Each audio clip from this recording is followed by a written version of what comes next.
All right, so this is my first go at this. You're gonna need three things. First go at a YouTube video anyway. Three things: a flathead screwdriver, a Phillips screwdriver, and a 10mm socket. First thing we're gonna do is we're gonna take a flathead screwdriver and we're going to pop these rivets right here. So to get these plastic pop rivets, all you have to do is slide your flathead underneath there so they pop up loose and they just come out by hand. So I'm going to pop the rest of these and be right back. There are 8 of those plastic pop rivets. 1, 2, 3, 4, 5, 6, 7, 8. I want to make sure you get them all so you can pull the bumper off. Next thing we're going to do is under each wheel there are 3 pop rivets and a Phillips screw. So you got to take that Phillips screw and 1, 2, 3 pop rivets off under each wheel. So I'm going to pop those off and then we'll swing around to this side and do the same thing. All right, so I got this off. There's not a lot of room between the tire and that Phillips head screwdriver. So if you've got a short Phillips head screwdriver, that might work better. Or you can turn the wheels to give yourself a little more room. I've got it up on ramps because it makes it a little easier to get underneath for the last part we're gonna do. But if you maybe do the sides first and turn the wheels, that might make it easier. Okay, over to this side.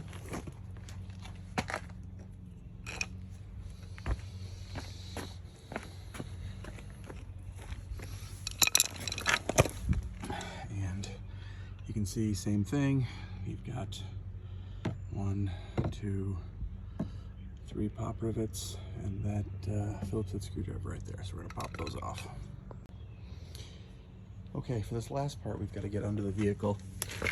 Like I said, I put it up on ramps. It makes it a little easier to get underneath.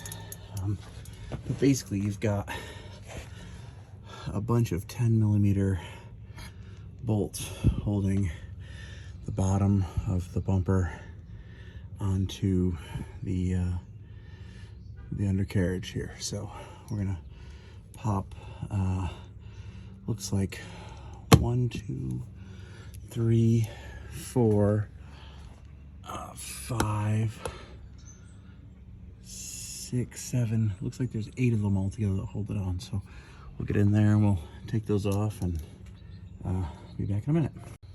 All right.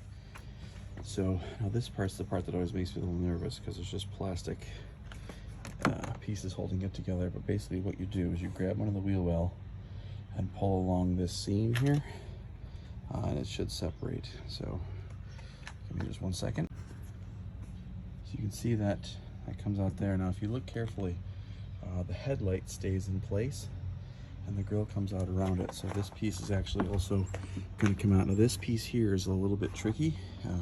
There's an overlap in there that you've got to kind of wiggle and pull to get it to come apart. So that's a little tough. But what we're going to do now is come over to the other side. Same thing, we're going to grab the wheel inside the wheel well and just pull so that comes apart like this. You can see those little tabs in there. Okay, I'm going to try to get the top separated here. All right, so once you've got the wheel separated and the top separated on both sides, this part helps to have a second set of hands. But basically what you're going to do is you're going to lift up and pull out. Now there is an electrical connector over on the passenger side of the car that hooks the fog lamp up to the vehicle. So it's going to be connected over on this side and you're not going to be able to pull it out very far until you disconnect that. Okay, so if you look there, under the headlights there are more clips that you've got to disengage on both sides, and once those are disengaged, the entire grill will just lift off.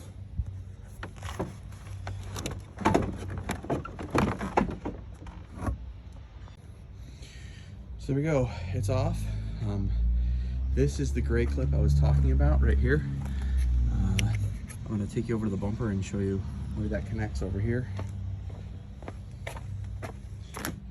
if you look right here, this black, I don't even know what it's called, lever or whatever, has to be peeled back, and then it slides right out. Okay, so as you can see, I've already got my mesh on the inside from the last time I did this. I just took zip ties and tied the mesh to the back there. I used Ag Auto professional grill car mesh provider. Got it from the Amazon site. And you can see it's just mesh that you use and put in. Now at this point, this is where that horrible backup sound comes from in the front of the car. You have a couple of options. As you can see, it seems like bugs are still getting in through there. There's a few dents, nothing catastrophic, in the radiator from when the rock hit me the first time. But yeah, I think that's the air conditioner condenser over there. In any case, this box, if you pull this plug here on top, it will not make any noise whatsoever. I think what I'm going to try to do is get some duct tape and just cover that speaker so that it still exists and is plugged in. I'm not entirely sure as to the legality of unhooking the backup beeper, but in any case, I think that is the source of the sound. And if you cover up that box, it will be quieter, and if you disconnect it, it's completely quiet altogether. All right, so I put duct tape on it and had my wife hop in and put her in reverse. And I gotta tell you, it makes a big difference in terms of the amount of sound. It still makes a beep when it backs up and the weird alien whooshy noise when it's driving forward, but it's not deafening at 6 a.m. for my neighbors when I'm backing up to go to work. So I think I'm gonna leave the duct tape on and go from there. In terms of putting the bumper back on, you just follow the steps in reverse. So hold the bumper up. Again, 2 people is really key. So one can hold the bumper while the other disconnects or reconnects the fog lights. Hold the bumper in place, reconnect the fog lights, and then just work backwards. Put the bolts in the bottom underneath.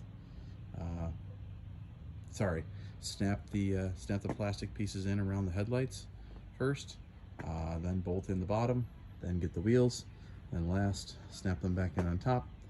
All right, well, hopefully this was helpful, and if you have any questions, feel free to leave a comment. Okay.